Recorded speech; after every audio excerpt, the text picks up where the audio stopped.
I recently watched a video of Jordan Peterson. In the video, Jordan Peterson claims that the probability of a child being pansexual is 1 in 3,000 or lower. In the description you will find a link to a short video of this clip. This claim is beyond ridiculous, and is a perfect example of Jordan Peterson's complete stupidity. Directly after making the claim, Jordan Peterson literally says that he doesn't even know what pansexuality is.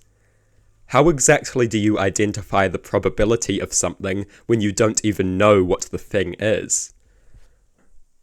Making specific numerical claims about the likelihood of someone fitting an adjective that you don't even know the definition of. The idiocy is overt. Openly knowing nothing about the subject while pretending to know everything about it. Openly lacking an awareness of basic definitions while speaking with numerical precision about the probability of the things those basic definitions describe.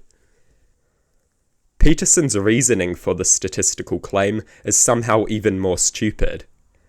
Peterson claims that pansexuality must be extremely rare because nobody had heard about it until recently. As if how common something is can be reliably identified by how familiar you are with a word describing it. Most people aren't particularly familiar with the term Homo sapien. Whatever it describes must be incredibly rare. And this is coming from a psychologist. There are countless mental disorders which at some point in the past nobody had heard about. Does Peterson think this proves that these mental disorders are incredibly rare, or perhaps that we just lacked the terms to describe and understand them? You might as well go back 3,000 years and start claiming that nobody is straight because nobody knows what the word means. Peterson literally believes that we can identify how common something is based on how often we hear a word that describes it. I guess Homo sapiens must be extremely rare. Not hearing a descriptor doesn't mean something doesn't exist.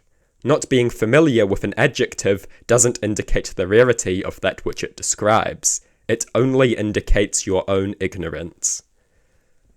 This isn't a claim so much as it is a confession. If you are unfamiliar with a term, it doesn't prove that it describes something rare. It only proves your own lack of awareness. This reasoning makes the idiotic mistake of labeling rare all which is not understood and rarely described, when in truth, the only rarity is helpful terminology. Just because we have in the past lacked a word for something doesn't mean it is rare. Instead, it often indicates the dominant cultural norms have kept it out of the reach of our understanding. Not understanding a term sometimes also indicates the prevalence of a synonym as opposed to the rarity of that which it describes. A term being unfamiliar does not at all imply the rarity of what it describes. This notion is contrary to the very idea of improving our understandings. It assumes that all which is significant is already understood and described, by regarding that which is not so well understood and described as a rarity. It confuses ignorance for knowledge, and in doing so it kills our capacity to improve our understandings. Confusing familiarity with probability is idiotic. It prevents us from expanding our knowledge and understanding that which is both common and undescribed. Because by this logic, something being at once common and undescribed is an absurdity. A lack of awareness of a term does not indicate the rarity of that which it describes. This is an egregiously irrational assumption. To provide another example, most people don't know what cisgender means. That doesn't mean being cisgender is extremely rare. In fact, most people are cisgender. Their unfamiliarity with the term that describes them indicates not their rarity, only their ignorance. Ignorance of something doesn't indicate that it is rare, only that one is ignorant. And being ignorant is inevitable. We are all ignorant about many things, but we should try to improve our understandings, not undermine them with terrible reasoning. Jordan Peterson is one of those people who makes such stupid arguments that you feel like you were strawmanning him when you were just stating his arguments. He literally blatantly said that he doesn't know what something is directly after giving a specific numerical account of its probability. He literally thinks you can identify how common something is based on how familiar you are with the word that describes it.